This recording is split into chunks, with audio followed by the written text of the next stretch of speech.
Hi friends. Big బాస్‌లో ఇప్పటి వరకు అందరూ బాయ్సే విన్ అయినారు. మగవాళ్ళే విన్ అయినారు. కానీ ఆడవాళ్ళు ఎక్కడ విన్ కాలేదు. అదేదో ఓటీటీ సీజన్‌లో బిందు మాధవి విన్ అయిందంట. అసలు ఆ విషయం నాకు ఆ బిందు మాధవిలో మొన్న అగ్ని పరీక్ష టీమ్‌కి వచ్చేంత వరకు ఈమె బిగ్ బాస్ నైన్ ఓటీటీలో విన్నర్ అని నాకు అస్సలు తెలీదు అసలుకి. సో ఓటీటీలో ఎప్పుడు బిగ్ బాస్ నడిపించారని కూడా తెలీదు. కరోనా టైంలో నడిపించారంట. కానీ మాకు అసలు ఎవరికీ తెలీదు. నాకు కూడా తెలీదు. ఎవరికైనా తెలిసిన వాళ్ళకి తెలిసిండొచ్చు కానీ లాస్ట్ టైము ఆహ్, హ్మ్.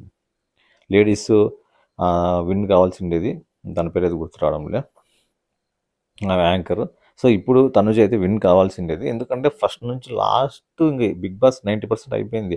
అప్పటి వరకు ఓటింగ్ తనుజనే టాప్ ఉంది. ఏ ఓటింగ్ అన్నా తీసుకో. ఆదిరెడ్డి టాప్ వ్యూస్, గీతూ రాయలు, ఇంకా మై వ్యూస్ అంట ప్రతి ఒక్కరు ఎవరన్నా చేసినా శ్రీను 65 వీళ్ళంతా ఇంక వేరే వేరే వాళ్ళు ఓటింగ్ పెట్టినా కానీ ఖచ్చితంగా టాప్‌లో తనుజ ఉంది. కానీ లాస్ట్ ఒక 2, 3 వీక్స్ నుంచి తనుజ డౌన్ అయింది.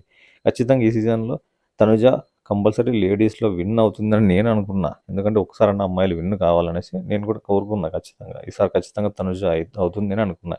ఎందుకంటే టాస్క్‌లు బాగా ఆడింది. మగవాళ్ళతో ఈక్వల్‌గా టాస్క్‌లు ఆడింది. కొన్ని కొన్ని చోట్ల మగవాళ్ళతో కంటే ఆడవాళ్ళ టాస్క్‌లో తనుజనే గెలిచింది మగవాళ్ళ కంటే కూడా. అంత ఈక్వల్‌గా ఆడింది. ఏదైనా గాని ఫైటింగ్ స్పిరిట్ బాగుంది. ఏదైనా గేమ్ సీరియస్‌గా ఆడుతుంది. ఏదన్నా ఇప్పుడు ఏందన్నా గొడవ పడాలన్నా అప్పుడు గొడవ పడుతుంది. ఆ పక్క ఎట్లా అయినా కానీలే మనతో గొడవ పెట్టుకుంటుంది. తనకి కావాల్సిన న్యాయము దక్కించుకుంటుందనమాట. డేర్ అండ్ డాష్‌గా ఆడింది గేమ్. కానీ ఏం చేస్తాము లాస్ట్‌లో జస్ట్ కొంచెం మార్జిన్ తేడాతో అయితే తను ఓడిపోయింది. సో, ఓటమిని తను ఒప్పుకోదు. చూసినాం ఆ బిగ్ బాస్ హౌస్‌లో. ఏమున్నా ఫస్ట్ ఉండాలనే కోరుకుంది. కొంచెం ఓటమి ఓడిపోతుందంటే కూడా ఏడుస్తుంది. సో, ఆడవాళ్ళు కాబట్టి మనం ఏమి అనలేము ఏడుస్తారు. కానీ బిగ్ బాస్ సీజన్ 9లో ఖచ్చితంగా అయితే లేడీస్ అమ్మాయిలు గెలుస్తారని అనుకున్నాను. బట్ లాస్ట్ మూమెంట్‌లో మిస్ అయింది. సో, ఈసారి నెక్స్ట్ సీజన్‌లో అయినా లేడీస్ గెలవాలని మనస్ఫూర్తిగా కోరుకుంటున్నాను. Bye friends.